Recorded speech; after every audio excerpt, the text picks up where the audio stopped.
প্রাক্তন police IGP বেনজির আহমেদ বর্তমানে কোথায় রয়েছেন বা কোথায় আছেন এবং আগামী ৬ জুন উনি কি আদালতে হাজির হবেন কি হবেন না এই বিষয়ে আলোচনা করব আজকের এই ভিডিও ক্লিপে।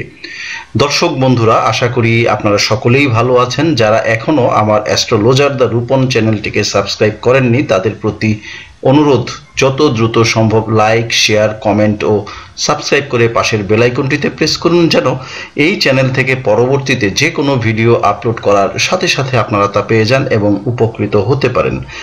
বন্ধুরা, যারা জ্যোতিষ বিষয়ক পরামর্শের দ্বারা নিজের জীবনকে আরও সুন্দর করে তুলতে আগ্রহী, তারা স্ক্রিনে দেয়া নাম্বারে কল করে অ্যাপয়েন্টমেন্ট নিয়ে সাক্ষাতের মাধ্যমে পরামর্শ নিতে পারেন। এই অ্যাস্ট্রোলজিক্যাল কনসালটেন্সি অবশ্যই পেইড কনসালটেশন হবে কিন্তু। তো দর্শক, এবার চলুন যাওয়া যাক মূল আলোচনায়। তো বেনজির আহমেদ সম্পর্কে আমি ইতোমধ্যেই আরেকটি ভিডিও আপলোড করেছি। সেখানে আমি তার একটি হোরা কুণ্ডলী তৈরি করে এই সম্পর্কে বিস্তারিত আলোচনা করেছি। তো আজকের টপিক, যেহেতু উনি বর্তমানে কি দেশে রয়েছেন না বিদেশে রয়েছেন বা কোথায় রয়েছেন, তো আমার যে অ্যাস্ট্রোলজিক্যাল ক্যালকুলেশন, সেই ক্যালকুলেশন অনুসারে উনি কিন্তু বর্তমানে দেশে নেই, উনি দেশের বাইরেই অবস্থান করছেন।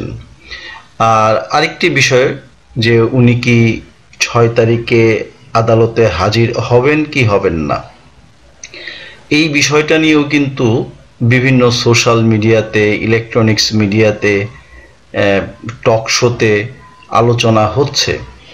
তো আমার যে জ্যোতিষীয় গণনা রয়েছে, তো আমার সেই জ্যোতিষীয় গণনা অনুসারে বেনজির আহমেদ কিন্তু ৬ তারিখে সশরীরে আদালতে হাজির হবেন না।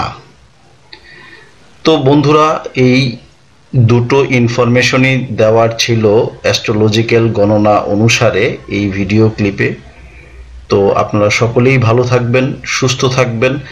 বিদায় নেওয়ার পূর্বে আরেকটি কথা অবশ্যই বলে রাখছি, সেটি হচ্ছে, দেখুন, আমাদের দেশে কিছু প্রবাদ রয়েছে, সেগুলো হচ্ছে পাপ বাপকেও ছাড়ে না, যেমন কর্ম তেমন ফল। কাজেই আমাদের প্রত্যেকেরই উচিত আমাদের কর্ম যেন ভালো হয়। কর্ম ভালো হলে তার ফলটাও কিন্তু ভালোই হবে, আর যদি কর্ম খারাপ হয়ে থাকে তাহলেও কিন্তু কর্ম ফলটাও খারাপ হবে। তো ভালো কর্মের ভালো ফল মানুষ অবশ্যই ভোগ করবে, খারাপ কর্মের খারাপ ফলও তাকে ভোগ করতেই হবে।